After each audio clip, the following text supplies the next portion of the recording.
Okay, we're going to start up our next talk here in the blue room. We have Dana Miller and Emily Frost, and they're going to be talking about their project, Produce for Pantries, which is super cool, and I'm going to let them explain it more. But just to give a little background, Dana's a lifelong volunteer activist who's been devoting her time to climate change, resource depletion, and economic instability by initiating Transition Denver in 2008 and co-founding Grow Local Colorado campaign in 2009. The mission of Grow Local Colorado is to promote locally produced and organic food with local economy and local community. In order to accomplish this mission, Grow Local has partnered with Denver Parks and Recreation to grow vegetables in selected Denver parks, as well as growing vegetables at the Colorado Governor's Mansion, with gardens tended by volunteers, and the food goes to local communities in need. So that's Dana. And then we also have Emily from Denver Urban Gardens. She's the Denver Urban Gardens Events and Garden Leader Coordinator, specializing in conflict resolution leadership development, and sustainable community building. She orchestrates and supports leadership for Denver Urban Gardens' 150 community gardens, in addition to community events. She's one of the founding members of the Produce for Pantries collaboration. She volunteers with Denver Food Rescue, and she serves as the board alternate to the Colorado Farmers Market Association and manages several local farmers markets. So these people are awesome, and I'm going to let them explain a little bit more about what they're doing. First of all, would you guys please move forward? Come on. Close. Come on up. You're pretty scary. We're very scary. I understand that, but this is the day to take a risk. Come on. Move on up. Thank you. Yeah, because this is going to be a discussion, because you're going to help us. Yeah, a conversation. You're definitely going to help us on this. So, in the context of, can you all hear me okay if I'm speaking like this, or would you prefer that I use the mic? Is this good? Okay, great. I'm not going to use the mic. So, I thought that it would be fun to kind of put this in the context of Majora's conversation this morning and the 6 different points that she had about how do you take something from talking about an idea to actually enacting it. Because Produce for Pantries, we are right in the midst of that right now. And to let you know, Produce for Pantries is not an organization in itself, but rather a collaboration of many organizations, including, you're much better at naming them. Okay.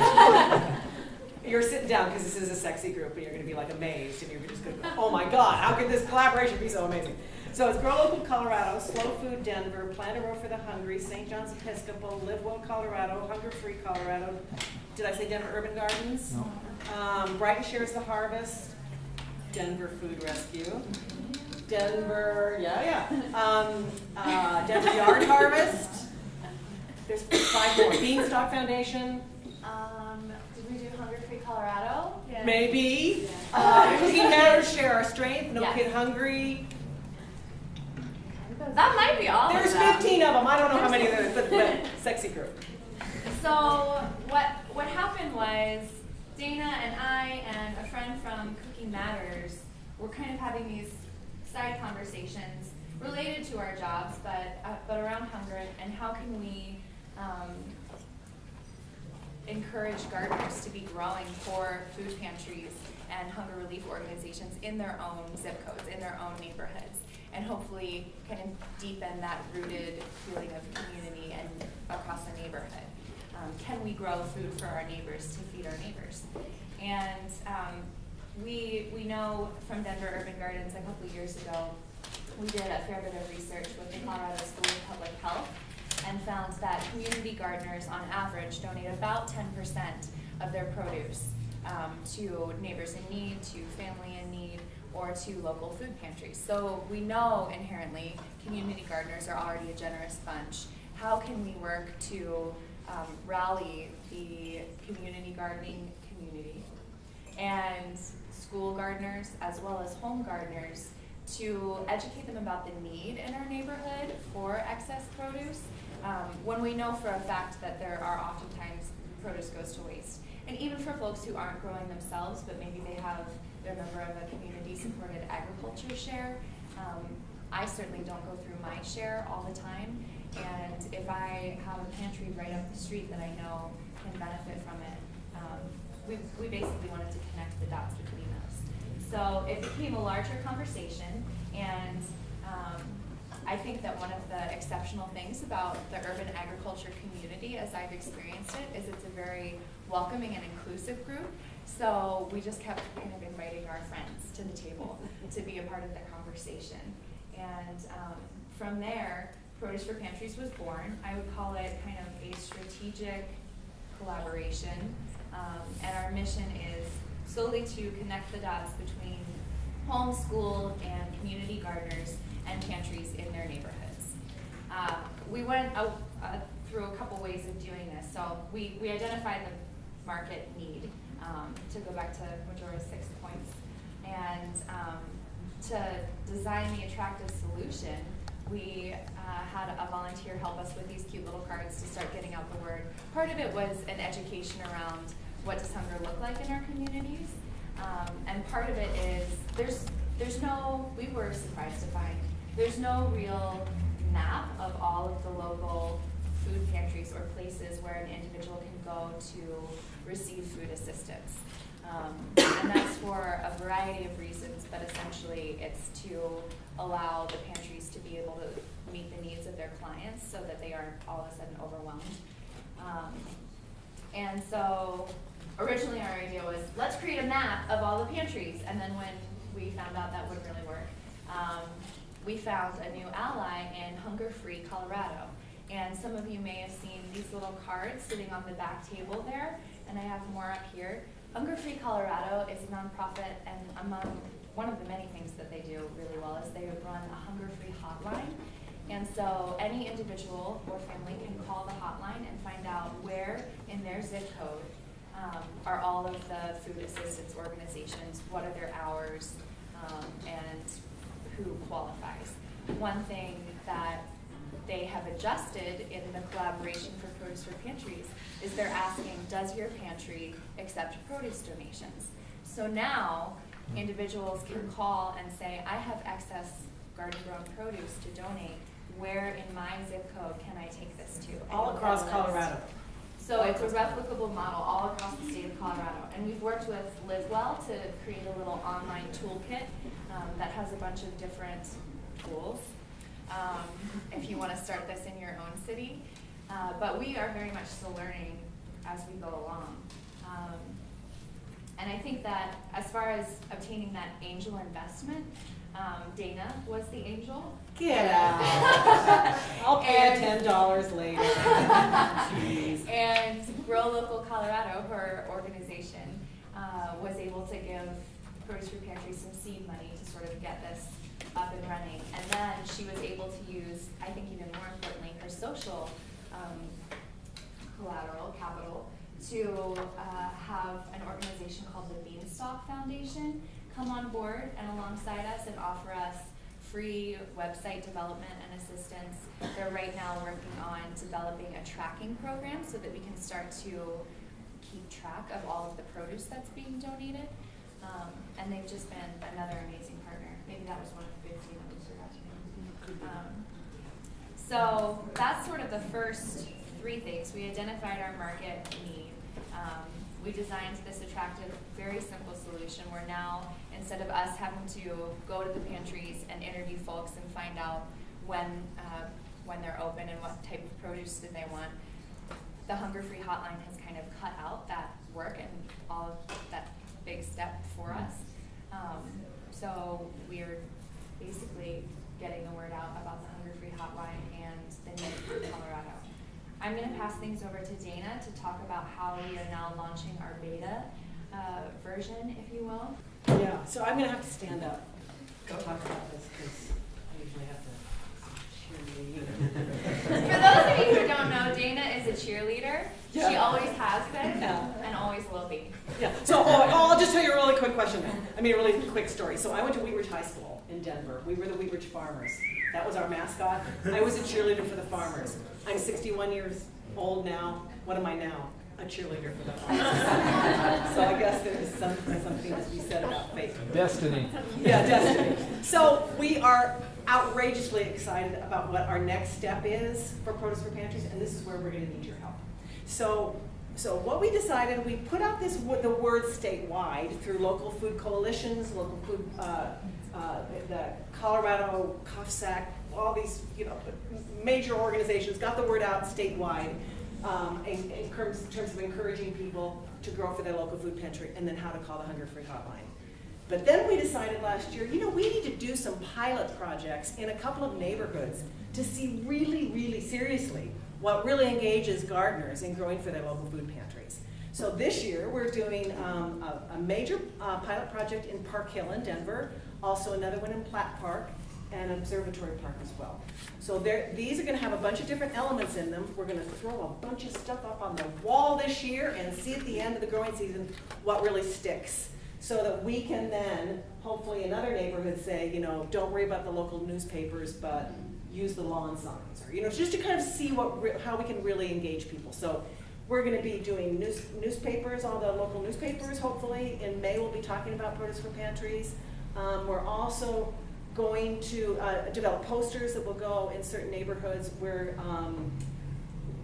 we're partnering with churches and local businesses and neighborhood associations to get out the word that way. We met with an advertising company the other day, and I guess for billboards and sides of buses, they will donate the space at certain times. So we're going to have billboard, even though it kind of goes a little bit against my sustainability thing to have the billboard things printed. I still want to try it one year and just to see if it really does engage people. But so we're also going to we're raising money with Beanstalk in May to be able to put some information on the sides of buses and in billboards this year. And then this is my favorite part. I love this so much. Oh, it's not on here. What happened to it? It's got sleepy. Oh, it got sleepy. Okay, so we thought maybe lawn signs. People in people's yards saying that, that I grow and I share.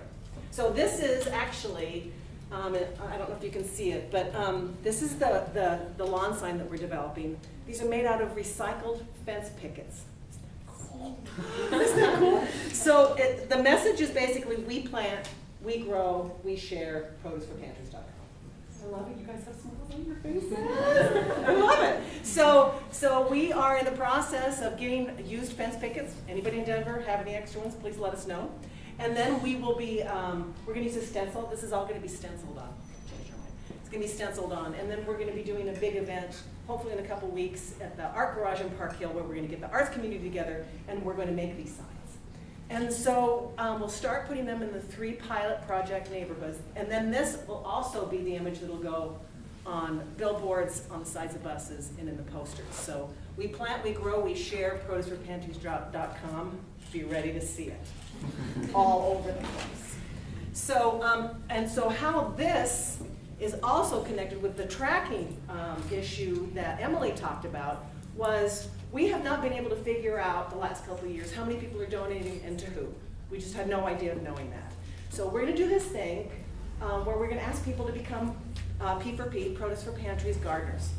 So you register on our website and you become a P4P gardener, and then we're going to ask you, how did you hear about us? So we can track about how people heard, billboard, poster, friend, website, that kind of thing. And then we're going to be asking people once a month via newsletter, could you please just really help us on this and just let us know, like, how much did you donate and to who? And it probably won't be very precise, but it'll at least be an opportunity for us to start creating a group of gardeners, not only in these pilot areas, but also across the state. So this invitation to become a P4P gardener will go out across the state. And we hope that in the first year we'll end up with hundreds of people who are signed up. And then we'll put them in contact with each other. Hopefully at the end, in September, we can do a big harvest get together so the gardeners get to meet each other. And so in the next 10 years, we really create, I would love to see hundreds and hundreds of people be members of Produce for Pantries gardeners. And not only home gardeners, but also school gardeners and community gardeners. Good stuff. Yeah. Can I get an amen? Yes. Or an amen? An amen would be good. That's basically it. I think that one thing that might be helpful for us to explain is how did we choose the pilot neighborhoods? Yeah. Which is, we basically had a strong community contact in each of the neighborhoods who was willing to take it on and head it up and be kind of the brainstorming person behind what is read in this community. Are there newsletters? Do people go to the local library and look at the community board? How are folks engaging regularly here? And where will they best find this information? So we have a wonderful garden leader and friend, and she is a Jacks of many trades in one of the neighborhoods who's kind of taking that on and using her yard as an example. And then one of our other community contacts happens to run this nonprofit for the greater Park Hill neighborhood area. And so it's actually a food pantry already, and they do the newsletter and they do the garden tour. So we really lucked out with her because she's just kind of the hub of everything. But we all know that our communities have those people who kind of have that social capital and a willingness to do it. And that reminds me, because it's another wonderful thing about a Denver Food Rescue, is that, so the messaging for people in Park Hill is that there are only going to be 2 places that they have to take, that we ask them to take their produce. To the food pantry, which is run by the Neighborhood Association, and also the Sunshine Food Project. Has anybody here heard of this? Elise and Sunshine. Okay, so what's really going to be cool is that, so people will take the food to the Sunshine Food Project. They will kind of aggregate it there. Then they will take it out to some of the areas in Northeast Park Hill, senior centers, and some of the places that really need the food. But also, if I've got this straight, Denver Food Rescue is picking up from the Sprouts on the corner of Colorado and Colfax twice a week, and some of that will be going to the Sunshine Food Project for her to deliver out, right? So with this is what's so beautiful about you all, is that we're now able to come together and figure out, okay, so how can my organization work with you, and what if we did this, and how can we start putting this all together in a real grassroots way where it's just all of us trying to figure it out together. And I just think it's just really cool. I love you guys. What? That's all we got? I just have a question, not to interrupt your. Oh, No, but I say this is a wonderful way for an average person to also say, I really would love to get into gardening. For one person, it seems like to run a garden for yourself, you're like, holy cow, I'm coming out of my ears.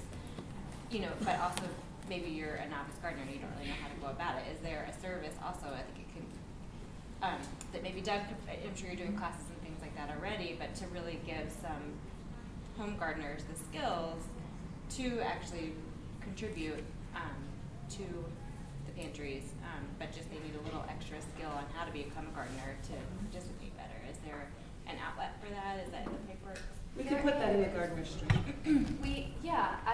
Okay, so to go back to kind of Produce for Pantry's roots, when we were trying to figure out what is it that we want to do, we had, as a group, a conversation around education. And should we be the ones providing education to new gardeners and really enlisting them in this? And it seemed like when we got down to it, there were so many resources already out there doing that really well. CSU Extension is the first one that comes to mind for the really nitty-gritty on horticulture. Denver Botanic Gardens regularly offers classes that are fairly affordable to the public. And there's a bunch of work already going on in that arena. So for a while we talked about using our Facebook page as a platform to point out those resources. But we did that for a little while.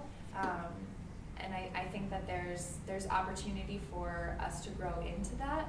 But at this point, it felt like a little bit too much for us to take on. So we just wanted to be about getting the word out and trying to figure out how to engage people and shifting our focus more toward people who are already in the gardening world, and letting the folks who specialize in education continue to do that.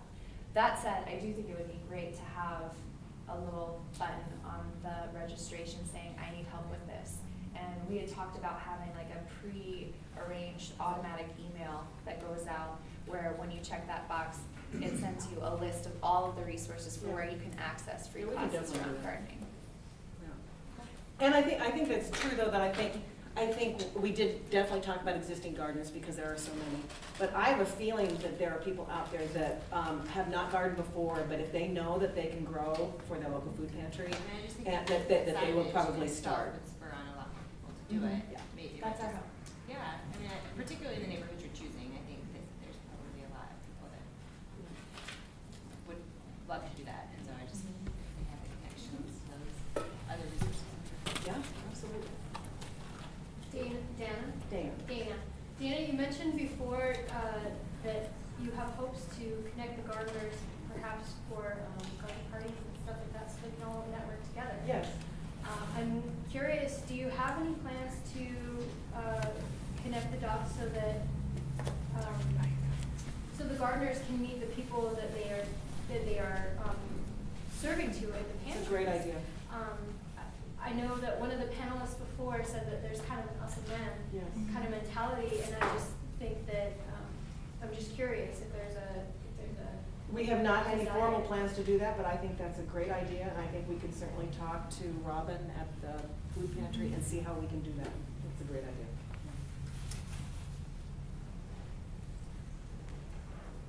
One of the things I really love about this lawn sign and the message on the lawn sign, which is we grow, we plant, we grow, we share, is that it's the we that live, of the people that live in the house or that are in that garden, but it's also the collective we. So I think that's kind of changing in our minds this sense that it's all of us.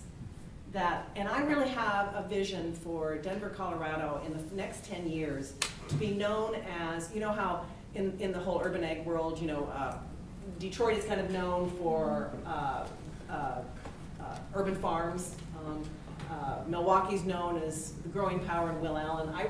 My vision is that Denver will be known as a city that came together to grow food for each other. And that this is really leading in that direction. And yeah, it usually makes me cry. I made it through without crying.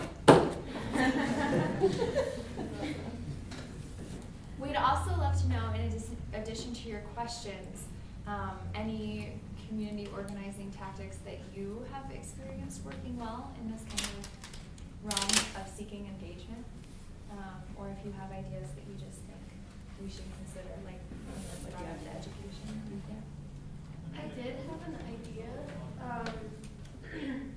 It's sort of been formulating in my mind for a year now. But like, I'm wondering if it's possible to coordinate, if there is an interest, people who need a place to garden with gardeners and just see if they can connect the dots saying, okay, this gardener is okay having this person garden in their space. You know, they're not going to use this space. So is there a way, or is there a program, or could there be a program to connect that and create sort of that sort of family or community connection? I know even within the city of Boulder, there are individuals who are on the street who participate in a community garden. That's awesome. That's great. That's a step forward. But I'm wondering, you know, if there's a way to connect them with, you know, families, because those families then have that kitchen, and then there's that community connection. Yeah. I'm wondering if that's a vision or a possibility. Well, it's probably not for produce for pantries, just Absolutely. because we're kind of, we just haven't included that. Absolutely. But at Grow Local Colorado, we did have a garden share link on our website for a while, where if you had gardens to share and people wanted space. But I'll tell you, it was probably we didn't get out the word well enough about it, but it really wasn't very well used. But I think that's an idea that could certainly be revisited. And that was a couple years ago, and there really wasn't as much conversation about it. So I think it's an idea that a place to come for people to offer their gardens and people to get connected. I think there's a huge opportunity. We, by the end of this season, I say we because I work for Denver Urban Gardens. By the end of this season, we will be helping communities manage over 150 gardens all across the metro area. And our policy has always been, will always be, nobody is turned away based on inability to pay a plat fee. Typically, plat fees are a one-time payment for the whole season of between $35 and $65. and we let the community set what that price is. We don't dictate it because we feel that the people who are working and living in the neighborhood know best what is accessible, and we work really hard to make it accessible to anybody, including payment plans if that works for somebody. And if someone says, I can't pay, we don't do a check or anything. We just say, great, you're welcome to garden, here's your plot. So that's another way that we're trying to make it work. And I'm gonna throw out another real quick thing, which is not directly related to Produce for Pantries, but is also related to healthy food access in our neighborhoods. I'll just real quick throw this out, but I'm with the Denver Sustainable Food Policy Council, and we're heading up with Robin Kanish, who's one of the city council people in Denver, and the Denver Live Well Collaborative. We're heading up a zoning change. Right now, you can grow food in your yard, and you can sell it to a restaurant, you can sell it at a farmer's market, but you can't sell it as a home occupation business out of your home. So stay tuned. By probably the second week in June, it will go to Denver City Council, and we're pretty darn sure it's going to pass. Denver posted an article about it a week and a half ago, and then the Denver Post editorial board came out in favor of it. So this would allow people to bring also, so that there's this thing called the Colorado Cottage Foods Act, which says that people can, there are certain kinds of foods that you can make in your home now without having to have a commercial kitchen. And so now, with this zoning change in Denver, people will be able to grow food, sell it from their house, also do certain value-added products that are allowed for in the Colorado Cottage Foods Act, and actually have a home business out of their home. So stay tuned for that. So this is also this other opportunity for people to start growing more food, selling them in our neighborhoods, and then growing more food and donating in the neighborhood. So there's just all these opportunities now for people to engage that have the place to grow food. I have kind of a feel-good story from one of our community gardens this past year. So since I started working at Denver Urban Gardens 3.5 years ago, my personal passion is hunger and finding an end to it in Denver. And so a lot of my focus at all of our trainings and our big annual event where we have all of our most committed volunteers come has been around hunger and what community gardens can do to mitigate that in our own community. And so last year we had our big, we call it our Garden Leader Symposium, and over 150 community leaders attend. And we had a friend from Hunger Free Colorado come and speak about what the face of hunger looks like in Colorado. And many folks were inspired and left inspired, but one couple in particular took it upon themselves to go back to their community garden. And they set the bar at growing 1 ton of food across, let's see, there's 45 plots in that community garden and about 100 gardeners. And so they decided they wanted to, by the end of the season, grow a ton of food. And they chose Denver Urban Ministries, which is a local hunger prevention organization, to donate the food to. By the end of the season, their total came in at 3,000 pounds. And it was a whole garden effort. There was an artist who created this beautiful big carrot that they then painted in with orange as the produce donations came in. And it was something where we really saw an increase in the amount of community interaction in the garden, because gardeners were comparing with one another, like, this is what I'm donating this week, and it became almost like a challenge between gardeners. And then, yeah, at the end, so their final count was 2,700, and then they had one more measurement at the end of the season with all of the, like, pumpkins and things, and that pushed it over the 3,000 pound mark. And everybody in that garden is just remarkably proud of the way that they came together. And they had a big garden celebration, a Harv Fest, as they called it, at the end of the season, and were able to invite some of the folks from Denham to come and speak to their experience and the impact that they saw on their clients' lives. So that was a pretty unique thing, I think, but we're seeing it more and more happily. Is there a common source for seed? There is. Denver Urban Gardens annually runs a free seeds and transplants program, which is just what it sounds like, It is income-based, but we have yet to turn a single applicant away, and it serves, I believe, around 6,000 households around the Denver metro area annually. And the way that that program works is we call different centers that have all signed on to the Safe Seed Agreement, so you know that the seeds haven't been treated. And we work with them to get donations and then compile all of those. The orders come in, and then what we don't have, we just buy and give to the community for free. And so seeds come in mid-March, and the transplants will come in mid-May. And we have distribution centers all across the metro area, mostly at recreation centers, sometimes at churches, or different community-based centers, so folks can go someplace in their neighborhood that they're already familiar with to fill out this application. Does that make sense?